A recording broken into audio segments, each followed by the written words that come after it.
The law can be understood as the hardest and smallest scope. Besides, there are some ethical requirements for the handling of information assets. Let's look at ISC², its ethical considerations for data processing.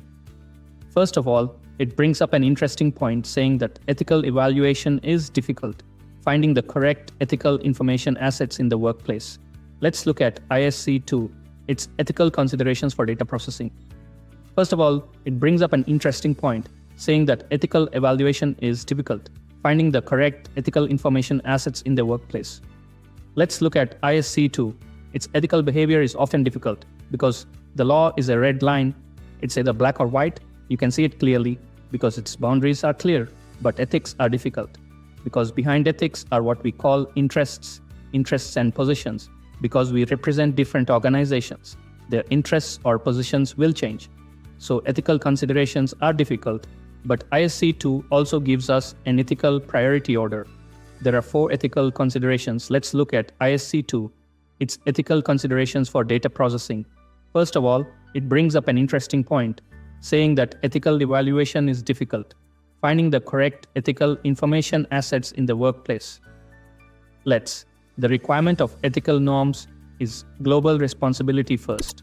As a citizen, regardless of the citizens of various countries, first of all, we have a universal or global, have a basic global responsibility, right? We should respect this. Individual, respect human rights. We can't use computers to harm others' interests. This is a basic requirement. The second is the countries. We need to protect the rights and interests of the country where we are, or the rights and interests of our country. This is easy to understand for everyone, because the country is the largest organization, or the largest group. The third is the organization I work for, the place where I work, unit some of its interests. I need to protect. The last one is to protect my personal rights. Our personal privacy also needs to be protected. Here comes the problem. There may be conflicts. My country. There may be conflicts between my organization. For example, we just mentioned, when I am processing data, the legal requirements of the country where I am may conflict with the interests of my organization. There may be conflicts in the requirements. What should I do at this time? According to the order we just mentioned first, we need to fulfill global responsibilities. Then the national requirements. Then the organizational responsibility. Finally, it's personal requirements. In fact, they are not contradictory. Because from the order of ISC²'s ethical norms, we should be able to feel, in fact, personal requirements. In fact, it's very high. At least for ISC² certificate holders, that is what we call the CISSP. After you finish the exam, as a member of ISC², his certification, ethical requirements are really high. It can be said that among the 4 requirements we just mentioned, the highest ethical norms and standards. Everyone needs to understand this, since it's the highest. Let's take a look. Where is his highest? First of all, you see, this is what he said. He said to protect society, country, and the security of the infrastructure. Obviously, as a citizen, we certificate holders are also citizens.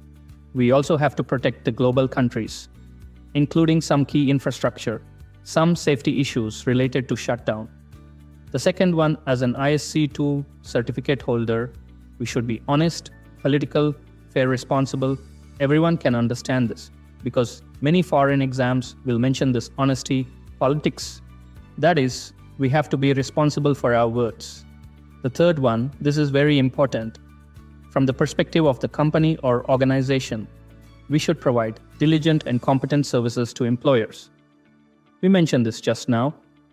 One is moderate attention. The other is moderate diligence. That is, we understand the law, and we have to follow the corresponding compliance, legal requirements to do that. In this place, I ask, everyone here is such a scenario. Suppose I'm a certain audit firms, an information security auditor. For example, an auditor for information system auditors. When I go to the audited unit, when doing the audit, I found I have not audited this industry. Then I face 2 choices. The first one, although I haven't audited, but I can, whether it's through self-study, it's okay. Or by asking others for help, I learn while auditing. This is a choice. What about the other choice? That is, if I find out I am indeed currently not competent to meet the requirements of the audited unit, because this audited unit is an industry I have not encountered before. I don't have the confidence in auditing, or I don't have the background in auditing. In this case, I might as well replace myself with someone else. Replace me with someone experienced to do the audit, because this is more responsible for the client. These two choices actually everyone needs to understand. Then we definitely choose the next best thing. We choose the second, because if I don't have the ability to handle the current job, then okay, I'll directly find someone capable to replace me in my job.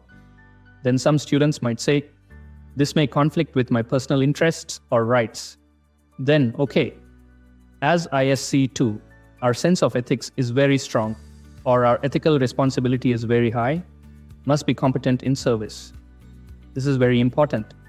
Everyone needs to understand this finally, improve and protect professional capabilities in daily work and study, because technology, it is constantly upgrading and innovating.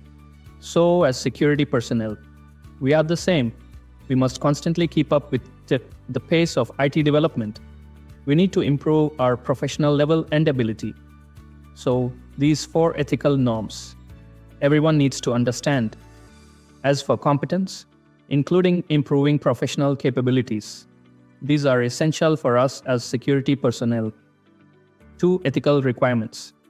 Thank you for watching.